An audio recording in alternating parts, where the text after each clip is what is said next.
بسم اللہ الرحمن الرحیم۔ میں ہوں ملک وارث کمال۔ ناظرین، غصے سے تو آپ سب واقف ہوں گے۔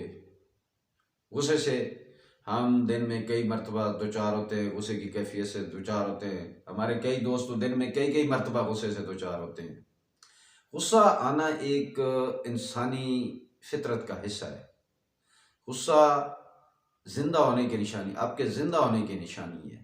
لیکن اگر اسی غصے کو کنٹرول نہ کیا جائے، اگر اپنے غصے کو قابو نہ کیا جائے تو اس کے بڑے سنگین نتائج برآمد ہوتے ہیں۔ غصہ نہ صرف آپ کے تعلقات کے لیے تباہ کن ہے، بلکہ یہ آپ کے معیار زندگی کو بھی تباہ و برباد کر کے رکھ دیتا ہے۔ غصہ جو ہے اس کے ہماری زندگی کے اندر بہت ہی جو ہے نا وہ منفی اثرات ہوتے ہیں اگر اس کو کنٹرول نہ کیا جائے۔ تو ناظرین، میں نے اپنی عام روزمرہ زندگی کی، عام انسانوں کی روزانہ کی روٹین میں سے چھوٹی چھوٹی باتوں کے اوپر ویڈیو بنانے کا ایک سلسلہ جاری کیا ہوا ہے۔ اس سے پہلے میں کئی ویڈیو بنا چکا ہوں جو عام سی باتیں ہیں، اور اسی میں سے ایک غصہ بھی ایک عام سی بات ہے، اور عام زندگی میں ہم غصے کے بارے میں اتنا جو ہے نا وہ نہیں سوچتے، لیکن اس کو قابو نہ رکھنے کی وجہ سے، اس غصے کی وجہ سے ہمیں طرح طرح کے مسائل کا سامنا رہتا ہے۔ ہماری عام زندگی بہت زیادہ جو ہے نا اس کی وجہ سے ڈسٹرب ہو جاتی ہے۔ کئی لوگ غصے میں ایسی حرکتیں کر جاتے ہیں کہ ان کو ساری زندگی پچھتانا پڑتا ہے۔ ناظرین، غصہ ہے کیا چیز؟ غصہ ایک فطری چیز ہے، ایک ہر انسان کو غصہ آتا ہے۔ غصہ آنا کوئی جو ہے نا وہ کوئی بری بات نہیں ہے۔ غصہ آنا جو ہے نا ایک اللہ تعالیٰ نے ہمارے اندر چیز رکھ دی ہے، یہ ایک عام مطلب کہ ہر انسان کے لیے لازم ہے۔ غصہ اصل میں ہم اپنے دفاع کے لیے اللہ تعالیٰ نے ہمارے اندر ایک جبلت رکھی ہوئی ہے۔ غصے کو کوئی بندہ نہیں کنٹرول کہ اس کو غصہ ہی نہ آئے، یہ چیز نہیں ہو سکتی۔ غصہ تو ایک فطری عمل ہے، یہ آنا ہی ہے۔ اصل چیز ہے کہ ہم نے غصے کو کنٹرول کیسے کرنا ہے۔ سب سے پہلے تو ہمیں یہ سمجھنا ہے کہ غصہ ہوتا کیا ہے۔ غصہ اصل میں ہمارے اپنے دوسرے جذبات کی طرح سے ہمارے اندر ایک جذبات ہوتے ہیں یا ایک کیفیت ہوتی ہے۔ ماہرین کے مطابق، جو میڈیکل کے بھی اور نفسیات کے ماہرین ہیں، ان کے مطابق یہ غصہ جو ہے نا ہمارے جسم کے اندر کئی تبدیلیاں حیاتیاتی اور کیمیائی تبدیلیاں لاتا ہے۔ اس کے دوران ہمارے دل کی دھڑکن بڑھ جاتی ہے، ہمارا بلڈ پریشر بڑھ جاتا ہے، اور ہمارے جو ہے وہ ہارمونز کا نظام بالکل تتر بتر ہو جاتا ہے، اسے سمجھو درم برہم ہو جاتا ہے، اور کئی ہارمونز کی زیادتی ہو جاتی ہے اور کئی ہارمونز کم ہو جاتے ہیں، جس کی وجہ سے ہمارے جسم کے اندر مختلف کیفیات پیدا ہو جاتی ہیں۔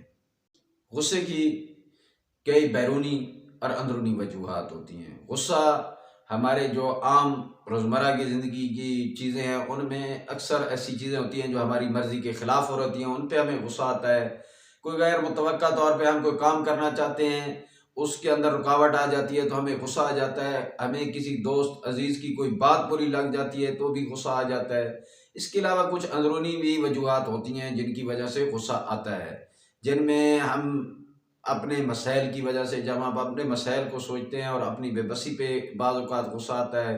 بعض اوقات جو ماضی کے ناخوشگوار واقعات ہوتے ہیں ان کی یادوں سے بھی ہمیں جو ہے نا وہ دکھی کرتی ہیں، ہمیں غصے کا سبب بنتی ہیں۔ جو ناخوشگوار یادیں ہوتی ہیں وہ بھی غصے کا سبب بنتی ہیں۔ اگلی بات یہ ہے کہ ہم نے غصے کو کنٹرول کیسے کرنا ہے۔ غصے کے کنٹرول کا مطلب یہ ہے کہ غصے کے وقت جو ہمارے احساسات، جذبات ہوتے ہیں، اور جو ہم اس غصے کے وقت جو کوئی عمل کرتے ہیں ان کو ہم نے کنٹرول کرنا ہوتا ہے۔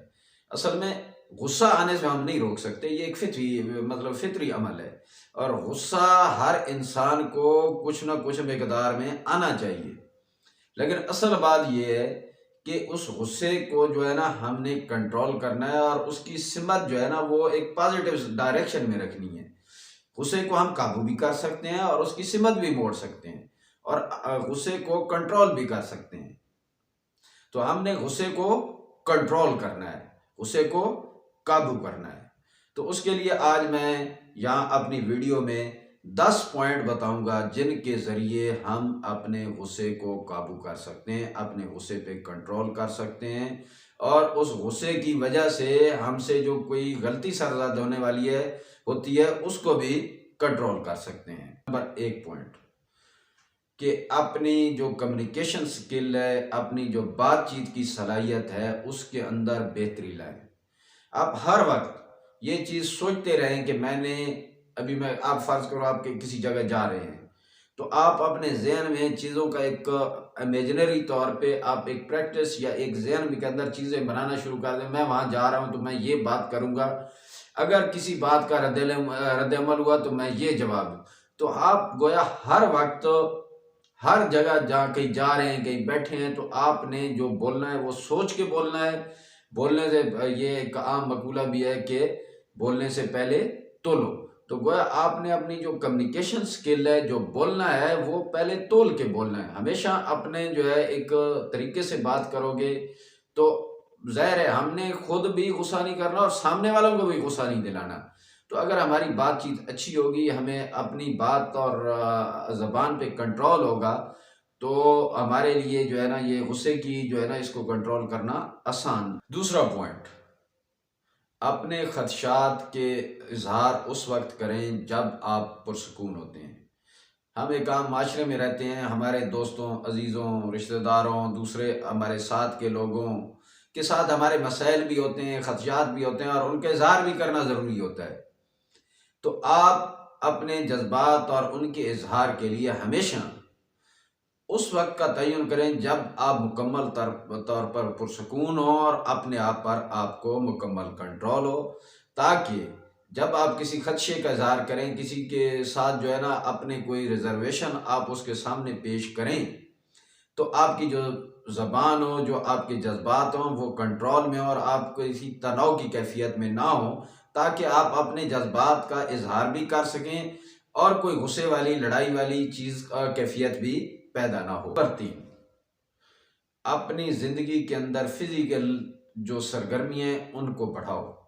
آپ روزانہ ورزش کریں، اس کے علاوہ جو ہے آپ فزیکلی کام جو عام کرنے کی کوشش کریں، جس سے آپ کا جسم کے اندر جو ہے نا کچھ تبدیلیاں ہوتی ہیں، جن کو کیمیائی تبدیلیاں ہوتی ہیں، کچھ ہارمونز ہوتے ہیں، اور ان کی وجہ سے جو ہے نا آپ کے جو ایک جسمانی کیفیت ہوتی ہے اور ایک ذہنی دباؤ کی جو کیفیت ہوتی ہے، وہ ورزش سے، جسمانی سرگرمیوں سے کم ہو جاتی ہے، اور انسان ایک ذہنی طور پر بھی مضبوط ہوتا ہے، جس کی وجہ سے وہ غصے میں قابو کرنے پر جو ہے نا اس کو قابو کی صلاحیت بڑھ جاتی ہے۔ نمبر 4، وقفہ لیں۔ آپ دن میں کسی جگہ دفتر میں کام کرتے ہیں، کہیں بھی کام کرتے ہیں، تو لگاتار کام کرنے سے جو ہے نا وہ انسان کے اوپر ایک کام کا دباؤ بڑھ جاتا ہے، اور اس کی وجہ سے بھی انسان کے اندر غصے کی کیفیت پیدا ہو جاتی ہے، بندہ چڑچڑا ہو جاتا ہے۔ تو آپ اپنے کام کے دوران وقفہ لیں، چاہے وہ آپ کوئی بھی ٹائم کر لیں، جیسے دوپہر ہوتا ہے، یا کوئی کام کے جو ہے نا درمیان کے اندر کچھ دیر کے لیے وقفہ لیں۔ اس دوران اپنے آپ کو ریلیکس کریں، کچھ تھوڑی بہت اگر ممکن ہو تو تھوڑی بہت انٹرٹینمنٹ کریں اپنی جو ہے نا، تاکہ آپ کا جو ذہنی دباؤ ہے وہ کم ہو۔ نمبر 5، مسائل کا حل ڈھونڈیں۔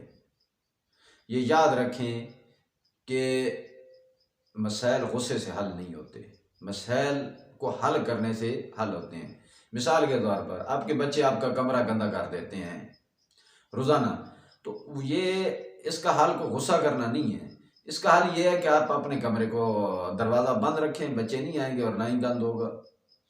تو مسائل کا حل ڈھونڈیں، مسائل کے اوپر غصہ نہ کریں، غصہ کرنے سے کوئی مسئلہ حل نہیں ہوتا۔ نمبر 6 پوائنٹ، کہ براہ راست دوسروں کو الزام نہ دیں۔ اپنی گفتگو کو ایسے انداز میں ڈھال لیں کہ آپ لاشعوری طور پر بھی جب آپ بات کریں تو بہت مہذب انداز میں آپ کی بات ہو۔ مثال کے طور پہ آپ کسی کے گھر جاتے ہیں، ان کا گھر گندا ہے، تو آپ اس کا اظہار 2 طریقوں سے کر سکتے ہیں۔ آپ ان کو یہ بھی کہہ سکتے ہیں کہ آپ کا گھر گندا ہے، لیکن ایک اور طریقہ ہے جو بہت ہی بڑا مہذب ہے، آپ کہہ سکتے ہیں کہ میں بہت پریشان ہوا ہوں کہ آپ کا گھر صاف نہیں ہے، یعنی کہ میں پریشان ہوا ہوں۔ تو اس طرح کی گفتگو سے برا جو ہے نا وہ اگلے جو سامنے والا ہوتا ہے اس کی دل آزاری نہیں ہوتی، اور درمیان جو ہے نا تناؤ اور غصے کی جو کیفیت پیدا ہونے والی ہوتی ہے وہ پیدا نہیں ہوتی۔ نمبر 7 پوائنٹ، بغض نہ رکھیں، کینہ نہ رکھیں۔ عام زندگی میں ہمارا واسطہ پڑتا رہتا ہے لوگوں سے، ہماری جو ہے نا وہاں پہ کئی ناخوشگوار باتیں بھی ہو جاتی ہیں، تو اپنے جو ہے نا ایک روٹین بنا لیں، اپنی پریکٹس کریں کہ لوگوں کو معاف کر دیا کریں۔ معاف کرنا ایک تعلقات پیدا کرنے کے اندر ایک بہت بڑا ہتھیار ہے۔ معاف کرنے والا جو ہے وہ ہمیشہ جو ہے نا اوپر رہتا ہے، اوپر والے اینڈ پہ رہتا ہے۔ تو لوگوں کی باتیں دلوں میں نہ ڈالیں، یہ بھی ایک غصے کا سبب بنتی ہیں اور غصہ پیدا کرتی ہیں، اور آپ کی زندگی کو، آپ کے روزمرہ معاملات کو ڈسٹرب کر کے رکھتی ہیں۔ نمبر 8 پوائنٹ، کہ اپنے تناؤ کو کم کرنے کے لیے مزاح کا استعمال کریں، ہیومر کا استعمال کریں۔ بعض اوقات ایسی ہوتی ہے کوئی تناؤ کی کیفیت ہے اور آپ ایک درمیان میں مزاح کی بات کر لیں تو پورا ماحول جو ہے نا وہ بہتر ہو جاتا ہے۔ تو اپنے جو آس پاس ماحول کے اندر تناؤ کو کم کرنے کے لیے ہمیشہ مزاح کا جو ہے نا وہ استعمال کریں، اور اچھے الفاظ میں کریں۔ یہ مزاح جو ہے وہ طنزی انداز میں نہیں ہونا چاہیے، اس کا جو استعمال ہو یا مقصد ہو وہ مثبت انداز میں تناؤ کو کم کرنے کے لیے، نہ کہ کسی کی جو ہے نا وہ دل آزاری کے لیے یا کوئی طنزی انداز کا مزاح ہو۔ ایک جو ہے نا وہ ایک مہذب قسم کا مزاح جس کو سب لوگ پسند بھی کریں اور ماحول بھی ٹھیک ہو جائے۔ نمبر 9 پوائنٹ، ریلیکس ہونے کے طریقے استعمال کریں۔ ابھی تو آج کل جو ہے ریلیکس ہونے جو ہے نا یہ ایک پورا جو ہے نا ایک سبجیکٹ بن گیا ہے۔ آپ انٹرنیٹ پہ ویڈیوز بھی دیکھ سکتے ہیں، اس کے علاوہ جو ہے نا کئی ویب سائٹس ہیں، مختلف بلاگز ہیں جو آپ کو بتاتے ہیں کہ ریلیکس ہونے کے لیے کیا کیا ٹیکنیکس استعمال کی جائیں۔ تو اپنے آپ کو جو ہے نا وہ ریلیکس ہونے کی ٹیکنیکس جو ہے نا وہ سیکھیں اور ان کو جو ہے نا استعمال کریں، تاکہ عام زندگی میں آپ بڑے پرسکون انداز میں اپنے معاملات کو چلا سکیں۔ نمبر 10، ناظرین آپ کو پتہ ہونا چاہیے کہ غصے کی حالت میں کب میں نے دوسروں کی مدد لینی ہے، کیونکہ انسان ضروری نہیں ہے کہ ہر انسان اپنے آپ کو کنٹرول کر سکے، کیونکہ بعض اوقات انسان کے غصہ کنٹرول سے باہر ہو جاتا ہے، اور یہ آپ کو معلوم ہونا چاہیے کہ کب مجھے جو ہے نا وہ دوسروں کی مدد لینی۔ دوسروں کی مدد کا مطلب یہ ہے کہ آپ کا اگر غصہ کنٹرول نہیں ہوتا اور آپ بجائے دوسروں کو نقصان پہنچاتے ہیں تو آپ اس کے لیے دوسروں کی مدد لیں۔ مطلب سے کسی آپ ڈاکٹر کے پاس جائیں، کسی ماہر نفسیات کے پاس جائیں اور اپنے لیے جو ہے نا کوئی کونسلنگ کرائیں، مطلب کسی ماہر کے پاس جا کے کونسلنگ کریں، تاکہ آپ کو اپنے بارے میں معلومات ملیں اور آپ غصہ کنٹرول کرنے کے مختلف طریقے آپ دیکھیں۔ اس کے علاوہ آپ اپنے ساتھ ایسے لوگوں کو بھی آس پاس مطلع کر سکتے ہیں کہ جب میری یہ کیفیت ہو تو مجھے کسی کام سے جو ہے نا جو میں کوئی نقصان پہنچانے والا ہوتا ہوں تو مجھے وہ فزیکلی بھی روک لیں۔ تو آپ نے یہ مطلب اپنے لیے طے کرنا ہے کہ مجھے کب، یہ خود آپ نے طے کرنا ہے کہ کب مجھے دوسروں کی مدد کی ضرورت ہے، جیسے کہ ڈاکٹر کی ضرورت ہے، میرے نفسیات کی ضرورت ہے، کسی ساتھی کی ضرورت ہے، تو یہ آپ نے طے کرنا ہے۔ اس ویڈیو میں نے غصے کو کنٹرول کرنے کے لیے 10 پوائنٹ بیان کیے ہیں۔ یہ عام روزمرہ کی باتیں ہیں، ان کو آپ اپنا کر اپنے غصے کو کنٹرول کر سکتے ہیں، روزمرہ کی زندگی میں پریشانیوں سے بچ سکتے ہیں۔ اللہ تعالیٰ آپ سب کا حامی و ناصر ہو، دعاؤں میں یاد رکھنا۔